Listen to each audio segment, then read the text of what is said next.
இந்திய சினிமாவாலையும் இந்தியா சினிமாவோட ரசிகர்களாலையும் அதிகமாக கொண்டாடப்படக்கூடிய அதிகமாக ரசிக்கப்படக்கூடிய நடிகர்கள் மற்றும் சினிமாவை சார்ந்த நபர்கள் அப்படின்னு எடுத்துக்கிட்டோன்னா தமிழ்நாட்டில் இருக்கக்கூடிய நடிகர்களும் அதுக்கு தமிழ்நாட்டில் இருக்கக்கூடிய இசையமைப்பாளர்கள் பாடலாசிரியர்கள்னு சொல்லிட்டு ஒரு தனி லிஸ்ட்டே வரும். அவங்க தான் அதிக இடத்துலையும் வருவாங்க. இப்படியா இந்திய அளவில் ரசிக்கப்படக்கூடிய தமிழ் நடிகர்களும் தமிழ் பாடலாசிரியர்கள் மியூசிக் டைரக்டர்கள் மீதும் தொடர்ந்து நிறைய இடங்களில் வன்மங்களை கக்கிறதும் நிறைய இடங்களில் அவங்கள பற்றின நெகட்டிவ் நியூஸ் ஸ்ப்ரெட் பண்ணுறதும் நம்ம பார்த்துருப்போம். பட் இதெல்லாம் தாண்டி இந்த சோஷியல் மீடியா வர்றதுக்கெல்லாம் முன்னாடி இவங்களுக்குன்னு ஒரு நல்ல இமேஜ் இருந்திருக்கும்.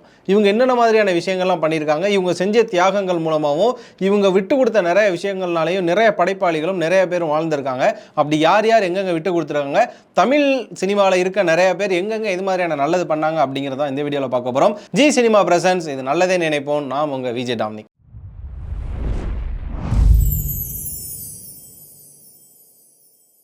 ஸோ வீடியோட இன்ட்ரோவில் சொன்ன மாதிரி இந்திய சினிமாவால் கொண்டாடப்படக்கூடிய மிக முக்கியமான நபர்களில் ரொம்ப இம்பார்ட்டண்ட்டான ஒரு பர்சனாக நம்ம சூப்பர் ஸ்டார் ரஜினிகாந்த் அவர்கள் தான். இப்போ அண்மையில் கூட வேட்டையன் ஆடியோ லான்ச் நடந்தது. அந்த ஆடியோ லான்ச்சில் பார்த்தீங்கன்னா ஆகா ஓஹோ அப்படிங்கிற கரகோஷம். அதே நேரம் பார்த்தீங்கன்னா அதில் ஒரு சம்பவம் நடந்தது. என்னன்னா, நிறைய பேர் அதுக்கான பாஸ் அண்ட் டிக்கெட் வச்சுட்டு வெளில வெயிட் பண்ணிருக்காங்க. பட் உள்ள ஆடிட்டோரியம் ஃபுல் ஆகிடுச்சு.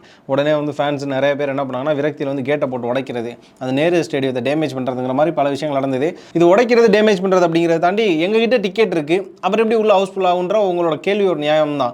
பட் இதை யார் ஃபேஸ் பண்ணியிருக்கணும் அப்படின்னா அங்கே இருக்க லைக்கா ப்ரொடக்ஷன்ஸோ இல்லைனா அந்த ஈவெண்ட்டை எடுத்து பண்ணக்கூடிய மேனேஜ்மெண்ட்டை தான் பண்ணியிருக்கணும். ஆனால் அங்கே வந்தவங்க கூட ரஜினியோட ஃபேன்ஸ்னாலே இப்படி தான், யார் யார் உள்ள வந்தாங்கன்னே தெரில அப்படின்னு சொல்லி ரஜினியை திட்டிட்டு போயிடுவாங்க. பொதுவாக அந்த சோஷியல் மீடியா வளர்ந்ததுக்கு அப்புறமாவே பார்த்துருப்போம், நம்ம சூப்பர் ஸ்டார் மீதான நிறைய குற்றங்கள் வைக்கிறதுக்கான ஒரு இடமா இது மாறிடுச்சு. முதல்ல என்ன அப்படின்னா, அவர் தமிழ் மொழிக்கு என்றைக்குமே நல்லது செய்ய மாட்டார்.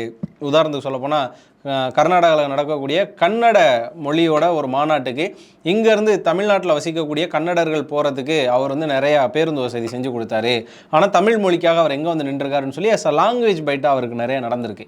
இது மட்டுமான்னு கேட்டிங்கன்னா கண்டிப்பாக கிடையாது. அதை தொடர்ந்தே நிறைய ப்ரொடியூசர் ரஜினி வச்சு படம் எடுத்து லாஸ்ட்டில் போயிருக்காங்க. யாருக்குமே அவர் பணம் ரீஃபண்ட் பண்ணது கிடையாது. ஏன் அவர்கிட்ட காசு இல்லையா, பணம் இல்லையான்ற ஒரு கேள்வி. அதே நேரம் அவர் வச்சிருக்க ஸ்கூலுக்காக இருக்கட்டும், அவர் வச்சுட்டு கல்யாண மண்டபத்துக்கெல்லாம் ஒரு காலகட்டங்களில் என்னால் கரண்ட் பில் கட்ட முடியாது, வாடகை கொடுக்க முடியாதுலாம் ஒரு பிரச்சனை போயிட்டு உங்கள்கிட்ட இல்லாத காசான்னு கோர்ட்டே காரி துப்புன மூமெண்ட்ஸ்லாம் இருக்குன்னு சொல்லி எல்லாரும் மீம்ஸில் போட்டு கலாய்ச்சிட்டு இருந்தாங்க. இந்த ஒரு காலகட்டத்தில் இப்போ பார்த்தீங்கன்னா ரொம்ப ரீசெண்டாக ஒரு விஷயம் என்னன்னா, நடிகர் சங்கம் கட்டுறதுக்கான ஒரு பணம் தேவைப்படுது. இந்த நடிகர் சங்கம் கட்டுறதுக்கான பணத்தை ரஜினி 10 பைசா கொடுக்கல. கமல் 1 கோடி கொடுத்துட்டாரு, சிவகார்த்திகேயன் 1 கோடி கொடுத்துட்டாரு, எல்லாரும் பணம் கொடுத்துட்டாங்க. ஆனால் ரஜினிகிட்ட இல்லாத காசு அவர் ஏன் கொடுக்கல அப்படின்னு கேட்டால் அப்போ ஒரு விஷயம் வருது. நான் வேணா உங்களுக்கு ஒரு நாடகம் நடிச்சு தரேன், இல்லைனா ஒரு படம் பண்ணி தரேன், என்னை வச்சு அப்படி யூஸ் பண்ணிக்கங்க, என்கிட்ட பணமாக 10 பைசா தரமாட்டேன் அப்படின்னு சொல்லி ரஜினி சொன்னதா அந்த தரப்புலேருந்து ஆட்கள் சொன்னாங்க. இது மூலமாக ரஜினியை ஒரு பக்கம் எல்லாருமே டீஃபேம் பண்ணுறதை நம்ம பார்த்துருப்போம். இந்த சோஷியல் மீடியாஸ் வர்றதுக்கு முன்னாடி இவங்களாம் ஃப்ரீடமாக ஒரு சில விஷயங்கள் பேசுகிறதுக்கு முன்னாடி ஒரு காலகட்டத்தில் ரஜினி அப்படிங்கிறவரை பார்த்தோம்னா எப்படி இருந்தார் அப்படிங்கிற ஒரு விஷயம் இருக்குது. ஸோ முதல்ல பார்த்தீங்க அப்படின்னா இப்போ வருதில்ல, அவர் நிறைய ப்ரொடியூசர்கிட்ட சம்பளம் வாங்கிட்டு படம் லாஸ் ஆனால் திரும்ப காசு கொடுக்க மாட்டேங்கிறாரு அப்படின்னு. அந்த ஒரு விஷயத்துக்கு முதல்ல வரேன். என்ன அப்படின்னா, ரஜினி அந்த காலகட்டங்களெல்லாம் ஒரு படத்துக்கு அட்வான்ஸே வெறும் 1 ரூபா தான் வாங்கியிருக்காரு. இப்போ இருக்க நடிகர்கள் பல பேர் கோடியில் அட்வான்ஸ் வாங்குறாங்க, சம்பளமும் கோடியில் வாங்குறாங்க, அவங்களுக்கான அட்வான்ஸ் பேமெண்ட்டும் கோடியில் தான் வாங்குறாங்க. அந்த ஒரு கட்டத்தில் சூப்பர் ஸ்டார் ரஜினிகாந்த் பார்த்தீங்க அப்படின்னா வெறும் 1 ரூபா தான், வெறும் 1 ரூபா அட்வான்ஸ் வாங்குறோம். படம் முடிஞ்சு ரிலீஸ் ஆனதுக்கப்புறம் தான் அவரோட மொத்த சம்பளத்தை வாங்கியிருக்காரு. இது இல்லாமல் அவரோட லைஃப்லேயே அவர் அதிகமாக வாங்கின அட்வான்ஸ் அப்படிங்கிறது சங்கரோட இயக்கத்தில் வெளியில் சிவாஜி படத்துக்கு அதுவும் 100 ரூபா வாங்கியிருக்காரு. காரணம் அது சங்கரோட படம் அப்படிங்கிறதுனால. என்னோட படம் நீங்கள் 1 ரூபா வாங்கினீங்கன்னா அது எனக்கு மரியாதையாக இருக்காதுன்னு சொல்லி சங்கர் ஒரு 100 ரூபா கொடுத்துருக்காரு. சன் பிக்சர்ஸ் ப்ரொடக்ஷனில் முதலாக 100 கோடி வசூல் செய்யப்பட்ட ஒரு படம் சிவாஜியில், அதுக்கு 100 ரூபா அவர் வாங்கியிருக்காரு. அதுக்கப்புறம் தான் அவருக்கான சம்பளமும் வாங்கியிருக்காரு. அடுத்த படங்களில் பார்த்தீங்கன்னா அதே 100 ரூபாயை கடைபிடிச்சிட்டு இருக்கார். ஸ்டில் இப்போ வரையுமே பார்த்தீங்கன்னா அவருக்கான அட்வான்ஸ் தொகை என்பது வெறும் 100களில் மட்டும்தான் இருக்குது. அவர் படம் நடித்து முடிச்சு கொடுத்ததுக்கப்புறமா தான் அவர் பேமெண்ட் வாங்குறாரு. அப்போ அந்த ஒரு விஷயத்தை எதுக்கு யாரும் பேச மாட்டாங்க. ஒரு ப்ரொடியூசருக்கு ரஜினிக்கே ஒரு 150 கோடி 200 கோடி முதல்ல சம்பளமாக கொடுத்துட்டா ப்ரொடக்ஷனில் போடுறதுக்கு பணம் இருக்காது. அப்போ இந்த சம்பளம்ன்ற பணம் மிச்சமாதுன்ற பட்சத்தில் படம்லாம் எடுத்துகிட்டு ப்ரீ பிஸ்னஸில் பணம் வந்ததுக்கப்புறம் அந்த பணத்தை வாங்கி கொடுக்குற யூஸாக இருக்கும்ல. ஸோ அதை யாருமே பேச மாட்டாங்க. ஸோ இன்றைய நாட்களில் ரஜினி நடிகர் சங்க கட்டடத்துக்கு காசு தரல, அவர் என்னை வச்சு ஏதாவது நிகழ்ச்சி பண்ணிக்கங்கன்னு சொல்கிறாருன்னு எந்த ஒரு சூப்பர் ஸ்டாருமே தனக்கான கால் ஷீட்டை ஒரு நிகழ்ச்சிக்காகவோ ஒரு நாடகத்துக்காகவோ கொடுக்குறாங்களா அப்படிங்கிறது கிடையாது. ஏன்னா அந்த ஒரு கால் ஷீட் அப்படிங்கிற அந்த ஒரு டேங்கிறது அவங்களுக்கான ஒரு வேல்யூ ஒன்று. அந்த ஒரு விஷயம் இருக்குல்ல. இன்னொரு விஷயம் சொல்ல போனால் சூப்பர் ஸ்டார் தன்னோட ஸ்கூலுக்கும் தன்னோட மண்டபத்துக்குமே வாடகை கொடுக்காதவர் எப்படி இன்னொரு கட்டடத்துக்கு கொடுக்க போகிறாரு? அந்த கட்டடத்துக்கு காசு கொடுத்து அவர் அந்த கட்டடத்துக்கு போகிறாங்கிட்ட கண்டிப்பாக கிடையாது. அதுதான் அவரோட பாயிண்ட் ஆஃப் வியூவில் இருக்குது. நான் அவருக்கு சப்போர்ட் பண்ணல. பட் அவரோட பாயிண்ட் ஆஃப் வியூ என்ன அப்படின்றதுனா, நான் காசு கொடுத்தா அது எனக்கு யூஸ்ஃபுல்லாக இருக்கணும். பட் அங்கே யூஸ்ஃபுல்லே இல்லை அப்படின்னா நான் எதுக்கு அது காசு கொடுக்குறங்கிற ஒரு மைண்ட் செட்டில் அவர் இருக்கார்.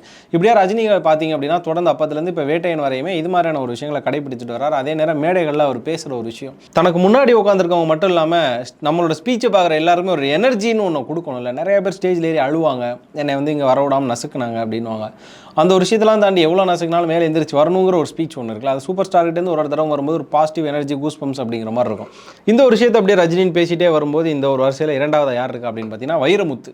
அவரையும் தெரியும், அண்மையில் போட்டு வைரமுத்து, காமமுத்து, பேண்டீன் முத்து, முத்தை போட்டு போட்டு குத்துன்னு குத்திக்கிருக்காங்க எல்லா பக்கம். அவர் திரும்புகிற பக்கம்லாம் அவருக்கு அப்படியே ஒரு விக்கை வச்சு, பேண்டீன் ஷாம்பு வச்சு, இன்னொரு பக்கம் சுசித்ரா வச்சு, சரி ஓகே நம்ம வந்து அவர் பண்ணது ஒரு தவறாக இருக்கட்டும். ஒருவேளை சுசித்ரா சொன்னது உண்மையாக இருந்தால் அவர் செய்தது தவறு, சுசித்ரா சொன்னது வழக்கம் போல் ஒரு அடிச்சு விட்ற கதையாக இருந்தால் அது வந்து தவறு, சுசித்ரா மேலே தவறு அப்படிங்கிற ஒரு கருத்து இருக்குது. பட் இந்த பேண்டீன் முத்து, காமமுத்து, இந்த மாதிரியான முத்து அப்படிங்கிற விஷயத்தெல்லாம் பார்க்குறதுக்கு முன்னாடி உண்மையாகவே ஒரு வைரமுத்தான்னு கேட்டிங்கன்னா அவர் தமிழ் சினிமாவுக்கான ஒரு வைரமுத்து தான். அவர் எழுதிய எவ்வளோ புத்தகங்களை தாண்டி அவர் எழுதிய எவ்வளோ பாடல்கள் இன்னும் நம்மளுக்கு வந்து மனசில் நிற்கக்கூடிய ஒரு பாடலாக தான் இருக்கும். அதெல்லாம் தாண்டி இந்த கண்டென்ட்டில் நான் எல்லாம் சொல்ல வரேன் அப்படின்னா, நம்ம எல்லாருமே பாஷா படத்தை ஆக ஓன் கொண்டாடுவோம். இந்த பாஷா படத்துக்கான கிரெடிட்ஸை 3 பேர் கொடுப்போம். சூப்பர் ஸ்டாருக்கு, ரகுவரனுக்கு, அப்புறம் அந்த மியூசிக் டைரக்டர் தேவா அவர்களுக்கு. பட் அதில் வந்து எல்லா பாடல்களுமே வைரமுத்து தான் எழுதினார் அப்படிங்கிறது எவ்வளோ பேருக்கு தெரியணும்னு தெரில. இந்த ஒரு பாஷா படத்தினை பற்றின ஒரு இன்சிடென்ட் அவரோட ட்விட்டர் பக்கத்திலே அவர் வந்து பகிர்ந்திருக்காரு. அந்த பாஷா படத்துக்கான ப்ரொடியூசர் வீரப்பன் அவர்கள் போயிட்டு முதல்ல வைரமுத்து கேட்டிருக்காரு, இந்த ஒரு படத்துக்கு நீங்கள் எவ்வளோ வாங்குறீங்க, ஒரு பாடல் எழுதுறதுக்கு எவ்வளோ வாங்குறீங்க அப்படின்னு.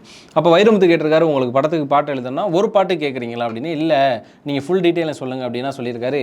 நான் முழு படத்துக்கும் பாடல் எழுதி கொடுக்குறேன்னா 50,000 ரூபாய் வாங்குறேன்னு சொல்லியிருக்காரு. எப்போ பாஷா பட காலகட்டங்கள்லேயே. அப்போ பார்த்தீங்கன்னா டக்குன்னு ஷாக் ஆகிட்டாராம் ப்ரொடியூசர். என்னங்க சொல்றீங்க ஒரு படத்துக்கு 50,000 ரூபாய் அப்படின்னு. காரணம் என்னன்னா, அப்போ 50,000 ரூபாய் அப்படிங்கிறது இப்போ நிகழ்காலத்தில் 1 கோடி ரூபாய் சமம் அப்படின்ற ஒரு விஷயம் இருக்குல்ல. அப்போ இப்போ நம்ம யோசிச்சு பாருங்கள், ஒரு லிரிக் ரைட்டருக்கு நாம் எப்படி 1 கோடி ரூபா கொடுக்குறது ஒரு படத்துக்கு அப்படிங்கிற மாதிரி யோசிக்கிறதுனால நீங்கள் ரொம்ப அதிகமாக கேட்குறீங்க அப்படின்ட்டு இருக்காங்க.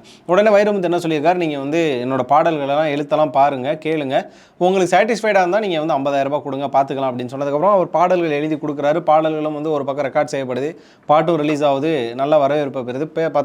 அப்போ பார்த்தீங்க அப்படின்னா ஒரு 45,000 ரூபாய் கொடுக்குறாரு. 5,000 ரூபாய் குறைச்சி 45,000 ரூபாய் வைரமுத்து அவர்கள் கொடுக்கப்படுது. அவரும் எதுவுமே சொல்ல, சிரிச்சுட்டே சரி ஓகே எல்லா இடத்துலையும் தான் வேற பேசுறீங்கன்னு சொல்லி அவர் வாங்கிடுறாரு. படம் ரிலீஸ் ஆகுது, ஆகா ஓகம் தாறுமாறாக ஹிட் ஆகுது. அப்போ தான் மக்கள் எல்லாம் சொல்கிறாங்க இந்த படம் ஹிட் ஆனதுக்கு முக்கியமான காரணம் தேவா அப்படின்னு. தேவா கைட்ட நன்றி சொல்லும்போது தேவா சொல்லியிருக்காரு, என்னோட இசை தான் வெற்றி பெற்றிருக்கு, பாடல் ஜெயிச்சது காரணம் வைரமுத்து அவர்கள் தான் அப்படின்னு. அப்போ தான் ப்ரொடியூசருக்கு தெரியுது அவர் கேட்ட அந்த 50,000ங்கிறது நம்மளை இத்தனை கோடி சம்பாதிக்க வைக்கிறதுக்கு அப்படின்னு. அது தெரிஞ்சதுக்கப்புறமா ரொம்ப நாள் அவருக்கு ஒரு மாதிரி ரிக்ரெட்டாகவே இருந்திருக்கு. அந்த ரிக்ரெட்டை வந்து அவர் எப்படா நம்ம வந்து இதை முடிச்சு வைக்கிறது அப்படிங்கிற ஒரு விஷயத்தில் அந்த ஒரு குழப்பத்தில் சுற்றிட்டு இருக்கும்போது தான் ஒரு நாள் வந்து அந்த கார் போயிட்டுருக்கு. வைரமுத்து அவர்களை கடந்து போகிறப்ப அந்த கார் திடீர்னு நிற்கிது. நின்னதுக்கப்புறமா என்னடா அந்த கார் நிற்கிதுன்னு வைரமுத்து பார்க்குறாரு. அந்த கார்லேருந்து இறங்கி வந்தால் பாட்ஷா படவின் ப்ரொடியூசரான வீரப்பன் அவர்கள் வந்து வைரமுத்து கையில் ஒரு கவர் ஒன்று கொடுக்குறாரு. திறந்து பார்த்தா அதில் ஒரு 5,000 ரூபாய் பணம். எந்த 5,000 ரூபாய்? அந்த 50,000 ரூபாய் கிட்ட 45,000 ரூபாய் கொடுத்தாரில்ல, அதில் பேலன்ஸ் இருக்க ஒரு 5,000 ரூபாய். அதை வந்து கொடுத்துட்டு நீங்கள் அன்னைக்கு எது கேட்டிங்கன்னு தெரில, ஆனால் இப்போ தெரியும் சொல்லி 5,000 ரூபாய் கொடுத்துட்டு சிரிச்சுக்கிட்டே போயிட்டாராம். அப்போ வைரமுத்து நினைச்சாராம், என்னைக்குமே நம்ம தோத்தாலும் நம்மளோட தமிழ் தோற்று போகாது அப்படிங்கிறத நான் தெரிஞ்சுக்கிட்டேன் அப்படின்னு. வைரமுத்து நினச்சிருந்தா நீங்கள் 45,000 தான் கொடுத்தீங்க, என் பாடல் நீங்கள் போடக்கூடாதுன்னு சொல்லியிருக்கலாம். வைரமுத்துக்கு அப்போ இருந்த பேக்கப் சப்போர்ட்டுங்கிறது வேறு.